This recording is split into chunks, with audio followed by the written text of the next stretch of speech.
right, welcome to another installment of the Fragments of Silicon reviews. 4 reviews up this week, the first of which is called Land of Mushrooms. Dive into the Land of Mushrooms, where enchanting fungi come to life. Combine a delightful array of mushrooms, from the elegant parasol to the flavorful chanterelle, as you skillfully drop them into the pot. Right, so that is a pretty apt description of the gameplay here. I guess another way to put it is it's a falling blocks game with a combination affair. It's not too complicated. In fact, it's surprisingly simple for a puzzle game of this nature. As you might be able to see on screen, it just takes 2 mushrooms to get to a different kind of mushroom. But the kicker is you only get mushrooms of a certain disposition, like this. The brainy mushroom here, you don't get that in a drop. You only get that in a combination. That's where the interplay comes into being. Outside of the rainbow mushroom, which is like the wild card drop. You know, you drop out on Suika game, but with mushrooms, and also the sorting algorithm is not entirely size. Not, yeah, that's basically it. Because sometimes things combine into things that are smaller than them. Yes, like the penis mushrooms here are noticeably bigger, but they are slimmer than the broccoli mushrooms. I have no idea what any of these mushrooms are called. I have never studied the field of studying mushrooms. I hate eating mushrooms, so I'm not going to be able to call these things by their proper names. There are also different podcasts for that if you're into that. Gameplay-wise, this is definitely like Suika game, but like a few feet to the left. Yeah. Far enough to the left so they don't get sued. One can hope. And I would say this is WYSIWYG here, but that's not true. Because what you see here is not what you get, or not what you should get. Because I think I mentioned this last week. I forget if it was on air or if it was off air, but it bears repeating. This game is selling you modes that should be here in the base game. Like what, you might ask? Well, they're selling you the co-op mode. Land of Mushrooms co-op mode. Play with friends. $2. It's not a lot, but just out of fucking principle, just out of fucking principle, I have to call this shit out with a righteous fury. You're selling a goddamn co-op mode. This is a mode that gets included either with the game or it's a free update, not a $2 pay DLC. I think Suika Game did that first, but yes. But granted, Suika Game was also added a lot longer after development. Yeah, it's like, I don't care who did it. It's like, it's still fucking wrong. Okay? Oh yeah, it's still bad. But they're definitely not the first for the party.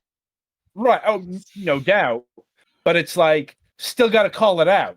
Right. That's the important thing. And indeed, the other mode that they're selling here, Land of Mushrooms, small mode, Mini Mushroom Mayhem.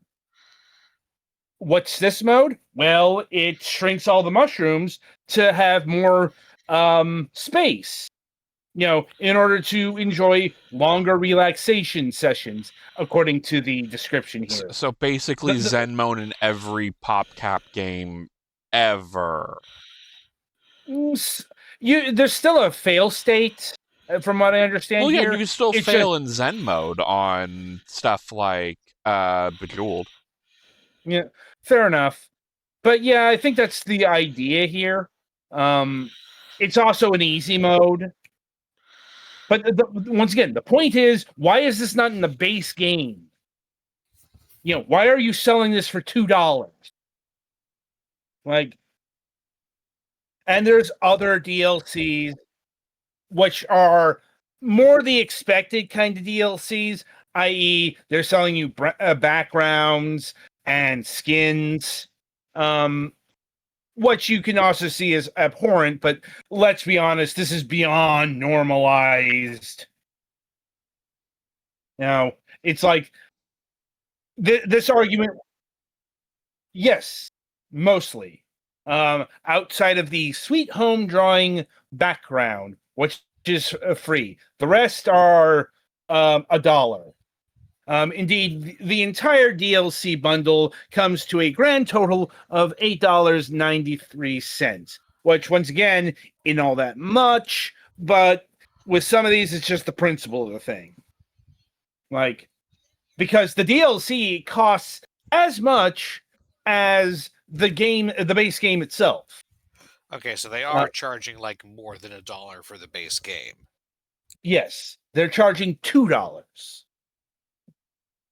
which isn't a lot, but for that amount, I could almost say selling modes separately, but I know what you mean. Yeah, I mean, just make this thing $5 or $6, and have all the modes in one place, or make it free, but have the modes be. Yeah, if this was a free game and you bought separate modes, fine. But it's not. Yeah.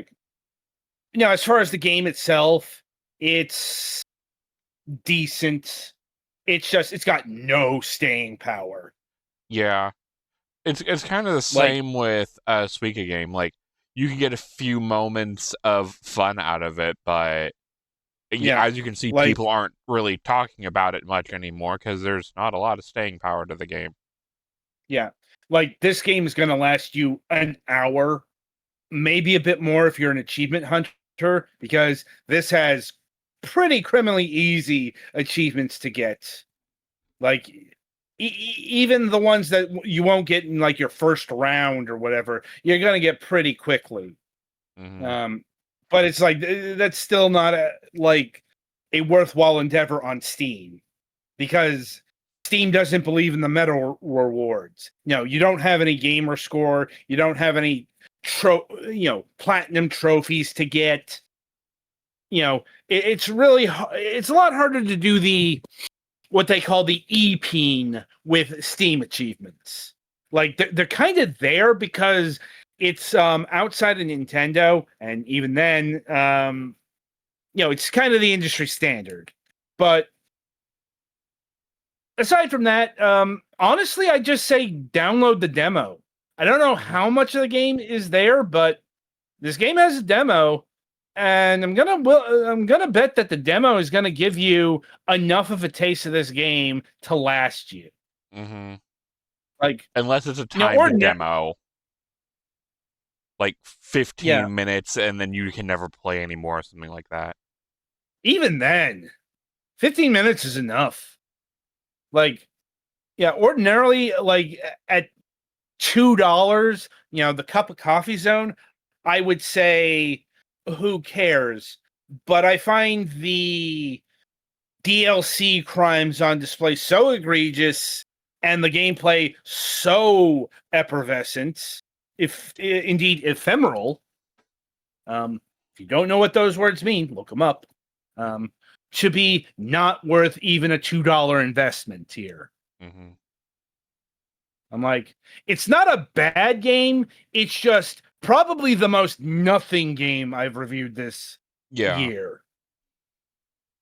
And again, there are contemporaries that exist, and it's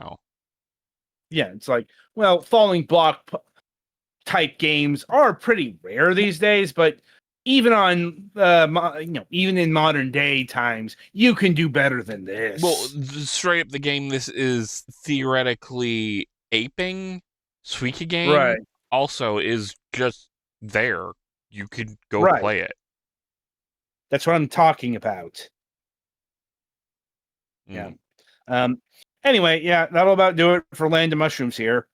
Be sure to tune in after the break as Petty Fan reviews Dice Legacy.